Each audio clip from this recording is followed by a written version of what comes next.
So we backed up our argument with atoms. And when we moved into Japan a month or so later, we saw firsthand that we'd been mighty convincing. We saw a lot of this. And some of this. Sort of gave a guy the shakes. That is until he... What happened?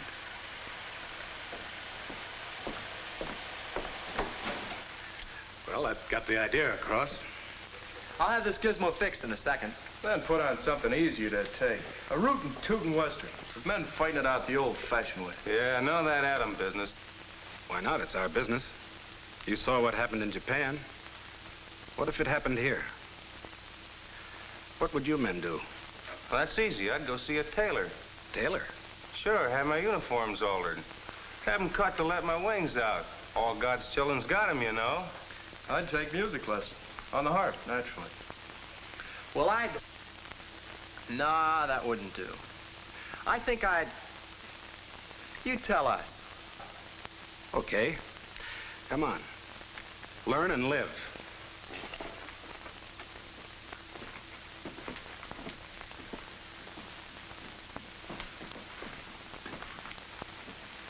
Target for today. This doesn't represent any place in particular. It's typical, and it's important. For shipping, by both water and by rail. For factories. For its big business. It's the kind of a city an enemy would want to knock out. A spot where he might drop an egg, an atomic egg. What an omelet that'd make. Yeah, with us in it, maybe. But not necessarily. Look, I won't kid you about the A-bomb. I've seen what it can do in Japan, Bikini, and Awitak. It's deadly. It's like a woman. That I'd have to see. I mean, never underestimate its power. Don't lose your head, use it.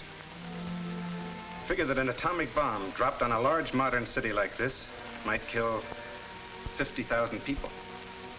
That figure might be cut down considerably if folks were properly schooled in individual protection. Handle yourself right and you've got a good chance of coming through.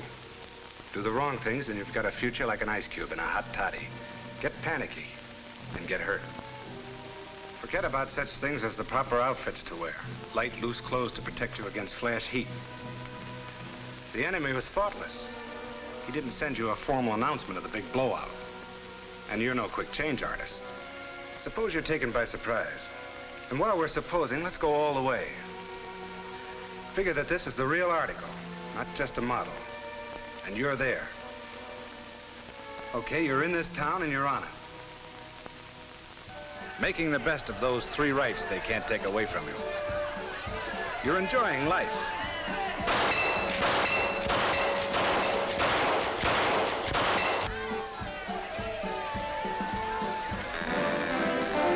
You're enjoying liberty.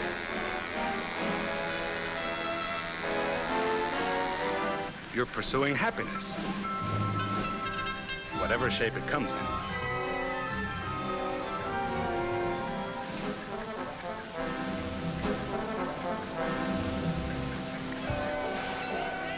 You're doing all right.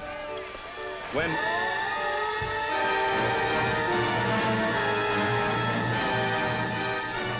The other guy's around and he means business, so get going. Remember, you're off base. You've just got time to save yourself. Drop whatever you're doing. Find the nearest hole and make like a mole. A subway's okay. Stay out of flimsy buildings. They give bad protection. A basement's fine, preferably under a solid, well-constructed building. And the safest positions are near strong supporting columns or next to the walls, protected from falling bricks and 2x4s.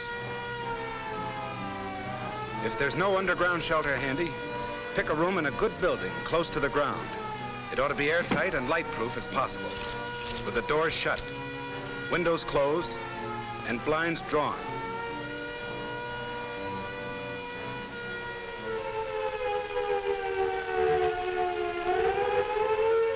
Back in 1940, London survived a terrific blasting from the Nazi bombers. And one of the reasons was that folks did just what I'm telling you now.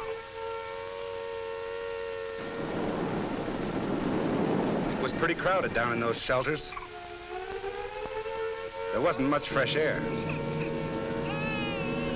There was more of it up above. But fresh air isn't important. Not unless you're still breathing.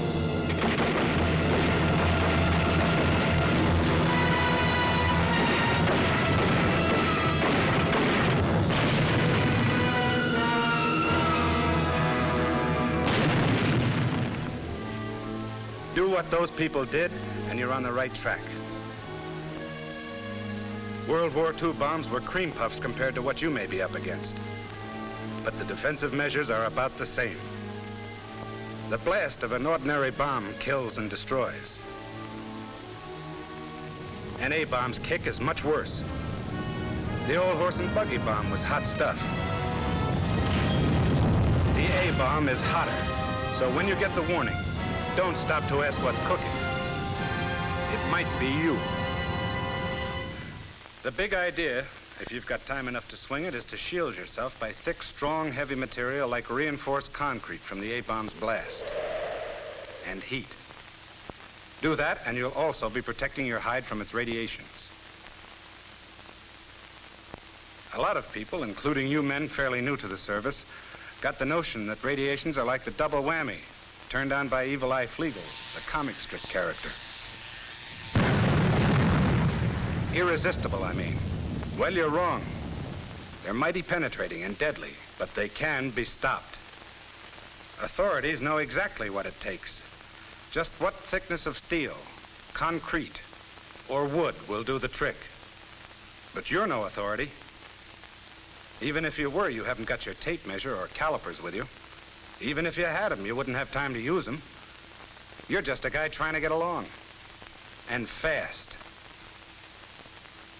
A heavy wall between you and the source of the blast will cut off most of the radiation barrage. But you don't know where the source will be.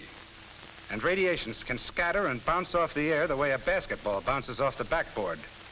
What you want, then, is a spot that shields you above and all around. That's if you can find it without wasting time. Comfortable? Not me.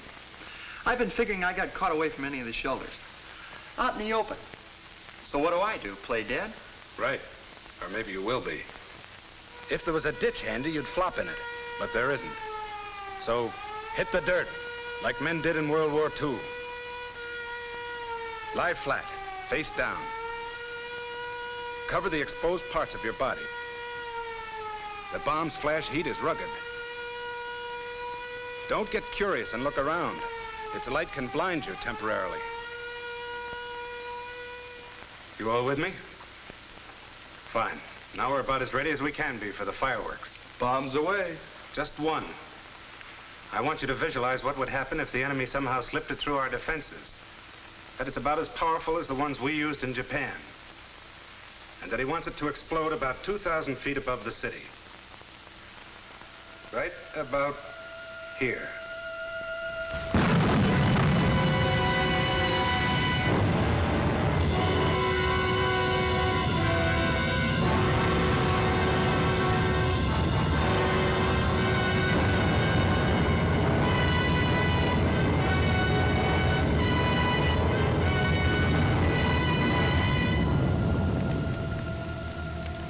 The spot directly below the blast, which we call ground zero, is just that, a goose egg, a lot of nothing. And out to a mile or more, the destruction's terrific, with only a few strong structures surviving.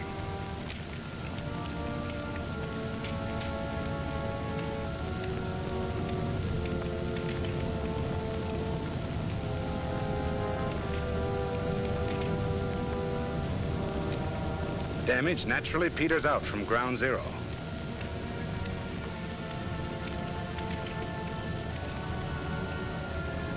But all big explosions are affected by obstacles such as hills. Behind a hill may be a building that came through okay, while further out in the open will be another that went to pieces. The fires started don't exactly follow the rule book either. In here you might get a frying pan, and back here a fire.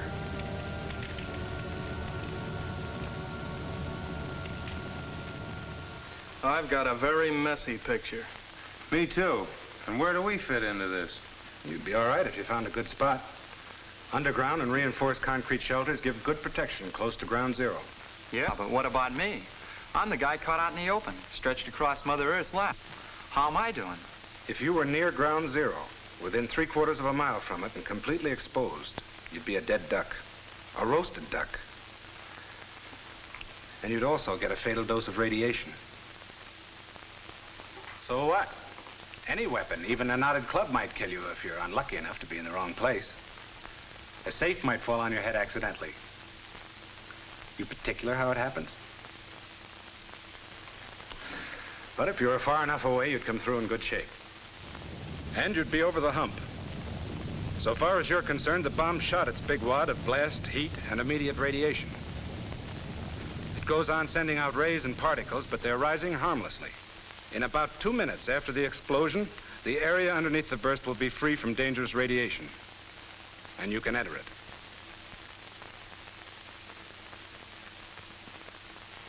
You've probably got military duties to perform. There's a lot of relief, rescue, and policing work to be done.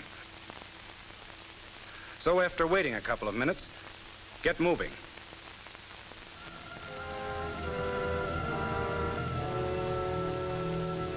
Okay, we survived that one. Now let's put ourselves on the spot again. Use our heads and our imaginations a bit more. Because maybe the enemy decides to set off a submarine bomb. Maybe he sneaked it into the harbor on an innocent-looking freighter and planted it underwater. Authorities figured it'd have to be plenty deep for the bomb to do its worst. We're going to suppose it's deep enough. Now, chances are you wouldn't get any warning about this baby.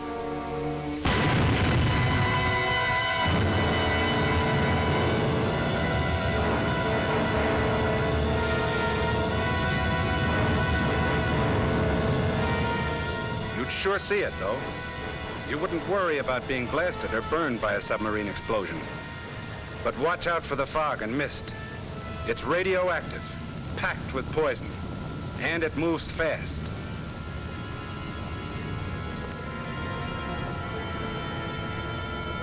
If you saw it advancing on you a mile away, you'd have about 30 seconds to take cover. Make for the nearest entrance, but be orderly about it.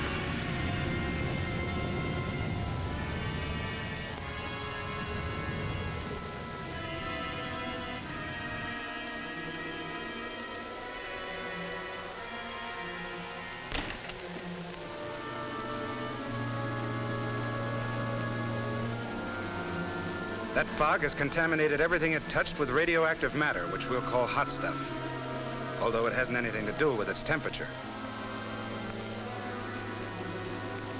Don't be in a hurry to leave your shelter. Wait till the fog disappears. Then wait a bit longer if you can. It cools off a lot the first few minutes after the blast. Gets less dangerous.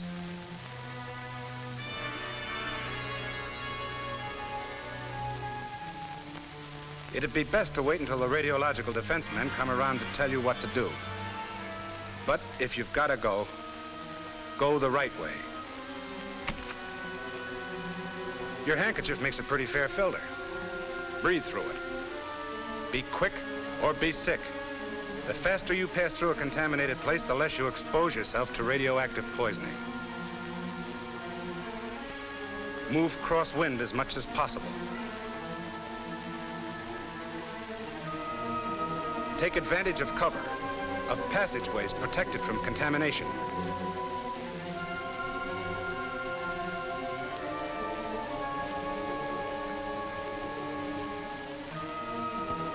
Don't collect souvenirs like watches and coins. They may be hot. You've gotten out of the danger zone. Your head's in its usual place, your skin still fits. You've got your normal quota of arms and legs. Souvenirs, you'll get some real pleasures out of. Sooner or later, you'll run into the radiological defense monitors. They're the detectives of this atomic business.